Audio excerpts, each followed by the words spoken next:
Hello everyone, I hope आप सभी लोग काफ़ी अच्छे होंगे। तो मैं थोड़ा जुलाई मंथ का अपडेट आप लोगों के साथ शेयर करता हूँ, क्योंकि मैं पूरा जुलाई मंथ में सोशल मीडिया से बिल्कुल बाहर था।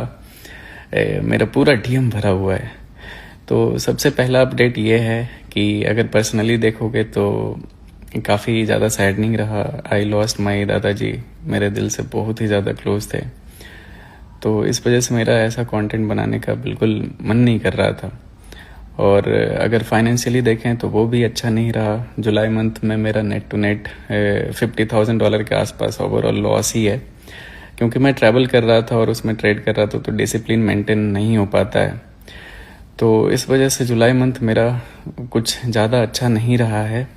और मैं ट्राई करूँगा अगस्त में अच्छे से ट्रेड करने का, and as much as possible जितना ज़्यादा से ज़्यादा कंटेंट हो सकता है आप सभी के लिए